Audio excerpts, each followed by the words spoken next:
Hello everyone, welcome back to my channel. My name is Hannah. I have gotten some questions about how to become a dietitian, and so I want to talk about that process. I want to go over how I became a dietitian. Ultimately, I really want to debunk the difference between a dietitian and a nutritionist. So let's get into it.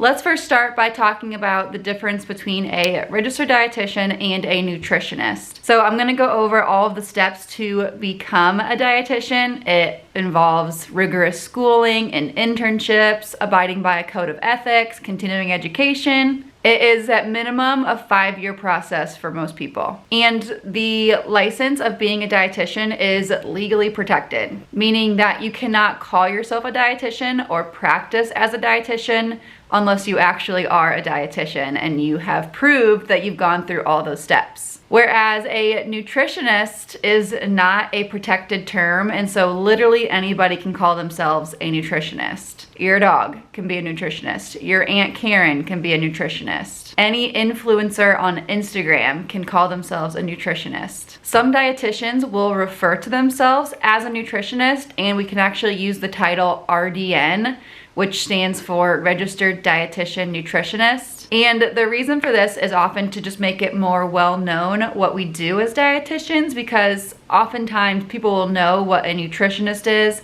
but not know what a dietitian is. I've probably been called a nutritionist more than I've been called a dietitian. Dietitians usually don't want to be called a nutritionist. Now, I always want to point out there are plenty of nutritionists out there who aren't dietitians that have all of the right intentions. They're not trying to cause harm. They really do have the best intentions, and they're trying to provide helpful health advice. And there are some nutritionists out there who are smarter than me at nutrition. That's just the name of the game, and that's okay. But in general, I highly recommend, if you are looking for someone to educate you on nutrition, trust a dietitian. We are the experts in the field. We spend all of our time in school learning about nutrition and how to counsel people on nutrition. And we all try to abide by an evidence-based approach. Okay, so now that we know the differences between a dietitian and a nutritionist, let's actually talk about how to become a dietitian. So this can look very, very different for every single person. There are many different paths that you can take, but there are a few set of very specific guidelines or rules you have to follow to become a dietitian and to stay a dietitian. So the first step to become an RD is to earn a bachelor's degree from an accredited university. So this means that the degree must be accredited by Ascend, which is the Accreditation Council for Education in Nutrition and Dietetics. Ugh, it's a mouthful. So for me, I went to Purdue University, Boiler Up. I completed my undergraduate education in 4 years, and I double majored in dietetics along with nutrition, fitness, and health.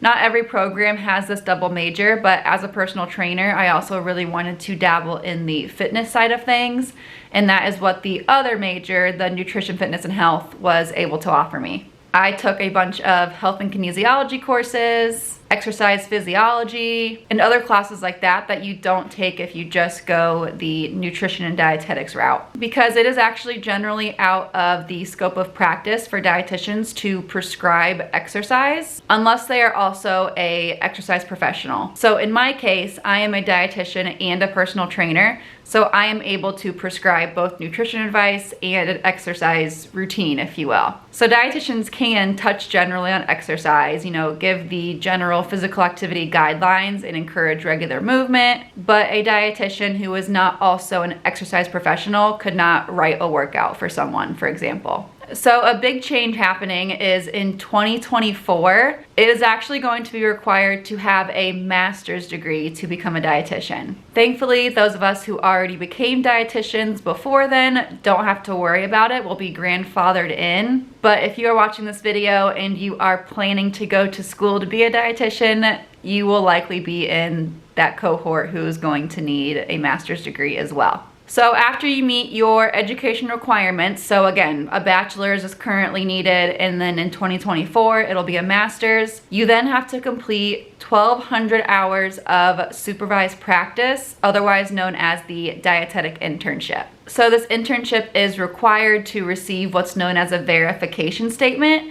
which is what you need to be able to sign up to take the RD exam. And this internship process can go one of two ways. You can either do a coordinated program or you can do a didactic program. So I myself did a coordinated program, which means that my internship was part of my degree. So I finished my 4 years of education, and then my 5th year at Purdue was my internship year. So I technically did not graduate until after I finished my internship, and I had 5 years of schooling under my belt. So that means that after those 5 years, I had finished my undergrad coursework, my internship, and I was ready to take the exam. And then the didactic program is completely separate from your undergraduate degree. So for example, many of my friends and classmates at Purdue who did not do the coordinated program graduated after the 4 years of their undergrad education and then went off to other schools to complete their internships. The application process for the didactic internship is quite rigorous.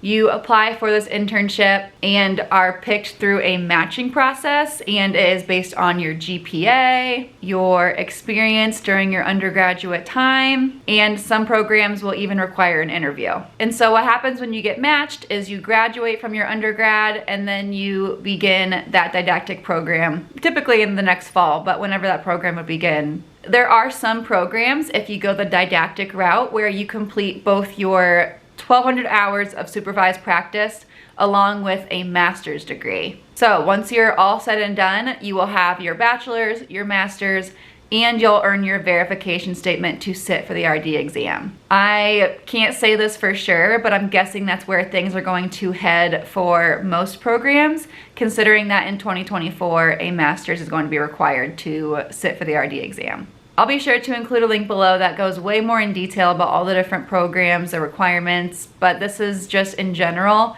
how most programs work. And then once you finished your schoolwork and you finished your internship, you are now able to sit for the RD exam. This exam is very rigorous. Many people don't pass it on the first try. It is very challenging and all-encompassing. So the registration exam contains 4 domains or topics, if you will, and it's been a while, so let me read this off to you. But they include the principle of dietetics, nutrition care for individuals and groups, management of food and nutrition programs and services, and food service systems. So basically it's anywhere from how to calculate a tube feed to how many teaspoons are in a gallon.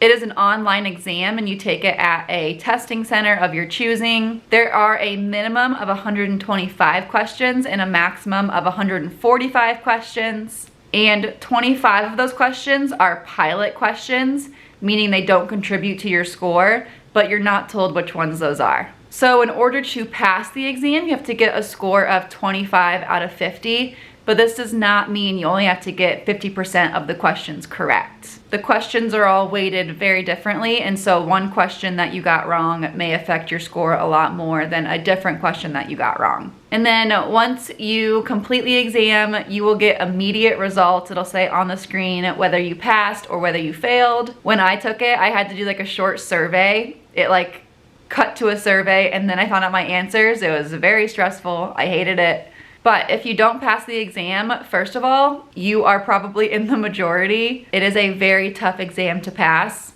And the good news is you can do it again, and I believe it's 45 days. So if you fail, get back to studying for 45 more days and then try again. So in terms of studying for the RD exam, I use the Gene Inman. It is a very popular study guide. It is a little pricey. I'll link it below if you want to see what I'm talking about. And so if you are wanting to use the Gene Inman, I would ask around to see if you have any dietitian friends who would want to sell you theirs for a discount. But I myself paid full price for it, and it is, I think, the reason I passed the exam. It was a very useful tool. I found it very helpful. It comes with a binder of literally everything you'll have to know for the exam, and then a recording of Jean Inman herself, who goes over all the different information with you. So I graduated in May of 2020 and I took the exam July of 2020. So that gave me a few months to study and I felt like I was well prepared. And then once you finally become a dietitian, oh my gosh, all this work, you finally made it.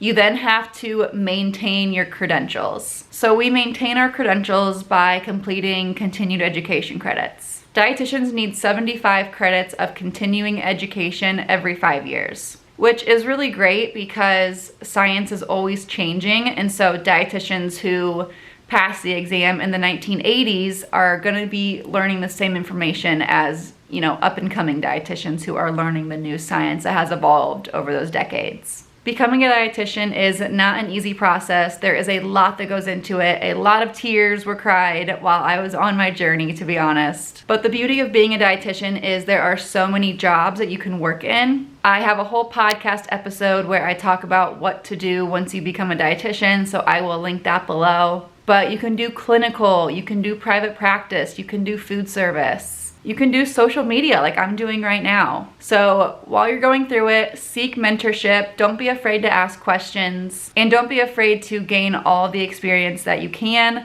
That will only help you land your internship and then land your dream job. All right, you guys, thank you for watching this video. Please leave a like if you enjoyed it. Don't forget to subscribe. Let me know if you have any other questions about becoming a dietitian, any questions about my journey personally to become a dietitian. I wish that someone would have explained to me a little better the process when I was becoming a dietitian because I wasn't aware of how much work it would be, how much unpaid experience I would need. And while I don't regret it, I just wish I would have been a little bit more forewarned. Okay guys, thank you for watching. See you next time. Bye.